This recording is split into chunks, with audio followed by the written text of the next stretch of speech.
Assalamualaikum warahmatullahi wabarakatuh. Hai anak-anakku yang solih dan solihah kelas 4B MI Muhammadiyah Terpadu Harapan Kota Magelang. Bagaimana kabarnya hari ini? Semoga semuanya selalu dalam keadaan sehat walafiat ya. Ketemu lagi dengan Bu Esti hari ini dalam pembelajaran tema setelah kemarin beberapa hari anak-anak libur, hari tasyrik. Nah, tapi sebelumnya Bu Esti mau mengucapkan selamat Hari Raya Idul Adha. Semoga amal ibadah kita kemarin diterima oleh Allah dan dipertemukan kembali dengan Idul Adha di tahun depan. Amin ya rabbal alamin. Nah, hari ini kita akan belajar tema 1, subtema 2, pembelajaran ketiga. Nah, untuk pembelajaran hari ini nanti kita akan membahas kembali materi yang sudah kita pelajari kemarin, yaitu tentang sistem pendengaran. Nanti anak-anak akan Bu Esti minta untuk membuat skema atau peta konsep tentang sistem pendengaran. Nanti isinya apa saja akan Bu Esti tampilkan. Nanti anak-anak bisa kerjakan di lembar kertas, boleh kertas HVS atau buffalo warna. Kemudian nanti dihias dengan sebagus-bagusnya, seindah-indahnya, dan dikerjakan selengkap-lengkapnya. Nah, kemudian kita juga akan belajar mengulang kembali tentang gagasan pokok dan gagasan pendukung. Supaya apa? Supaya anak-anak semakin tahu dan semakin ingat apa saja gagasan pokok dan apa saja gagasan pendukung. Oke, seperti apa materinya? Langsung kita simak video berikut ini. Secara umum, struktur telinga manusia dibagi menjadi 3. Telinga luar, telinga tengah, dan telinga dalam. Fungsi utama telinga luar adalah untuk menangkap bunyi dari lingkungan yang kemudian diteruskan ke telinga tengah. Bagian-bagian telinga luar meliputi yang pertama, daun telinga. Daun telinga berfungsi mengumpulkan dan menyalurkan bunyi ke liang telinga. Berikutnya, lubang telinga. Lubang telinga berfungsi sebagai tempat masuknya bunyi ke liang telinga. Lalu, liang telinga berfungsi meneruskan rangsang bunyi ke gendang telinga. Untuk telinga tengah, fungsi utamanya adalah mengubah gelombang bunyi yang ditangkap telinga luar untuk menjadi getaran. Getaran tersebut kemudian dilanjutkan pada telinga dalam. Telinga tengah terdiri dari beberapa bagian. Yang pertama, gendang telinga yang berfungsi untuk mengubah bunyi menjadi getaran. Lalu, 3 tulang pendengaran yang meliputi tulang martil, tulang landasan, dan tulang sanggurdi. Ini berfungsi untuk memperkuat dan menghantarkan getaran ke saluran telinga yang lebih dalam. Lalu yang ketiga, saluran eustachius. Saluran ini berfungsi untuk menghubungkan rongga mulut dengan telinga dalam dan mengatur keseimbangan tekanan udara. Bagian berikutnya, telinga dalam. Fungsi utama telinga dalam adalah untuk mengubah getaran dari telinga tengah menjadi impuls listrik dan meneruskannya melalui saraf menuju otak. Telinga dalam terdiri dari 3 saluran setengah lingkaran yang berfungsi menjaga keseimbangan tubuh.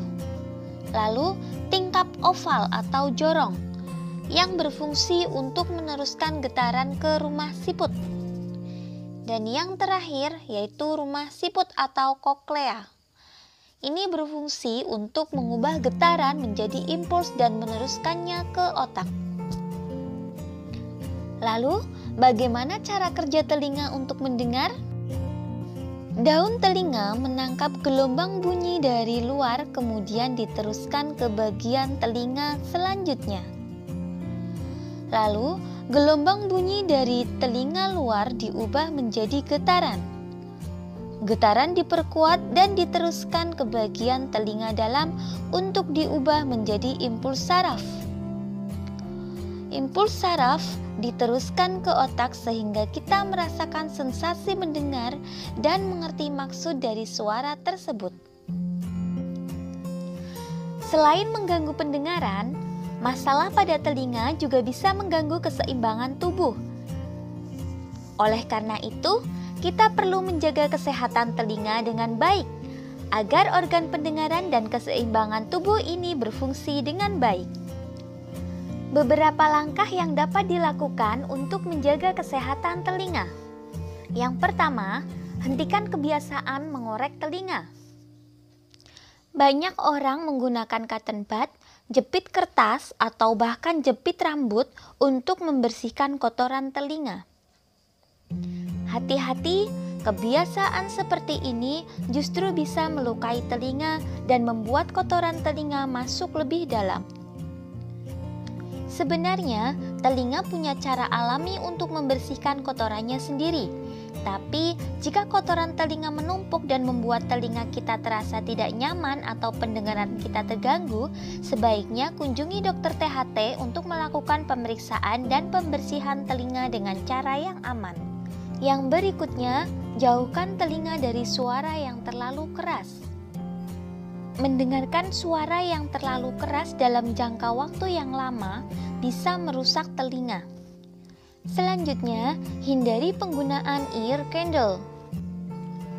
Penggunaan ear candle cenderung berbahaya karena bisa menyebabkan cedera pada telinga, seperti terbakar dan tersumbatnya saluran telinga. Yang berikutnya, menjaga telinga agar tetap kering. Kondisi telinga yang sering basah atau terlalu lembab memungkinkan bakteri dan jamur berkembang biak di dalam telinga. Hal ini akan memicu iritasi dan infeksi pada telinga.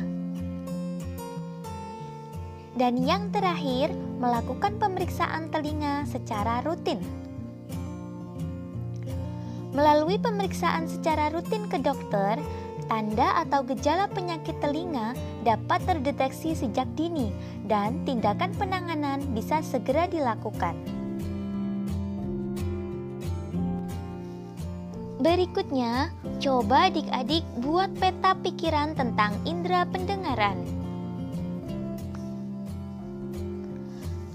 Pada pembelajaran sebelumnya, adik-adik telah membaca cerita tentang tong kosong gotong royong. Baca sekali lagi cerita tersebut dan tuliskan gagasan pokok serta gagasan pendukungnya menggunakan peta pikiran berikut.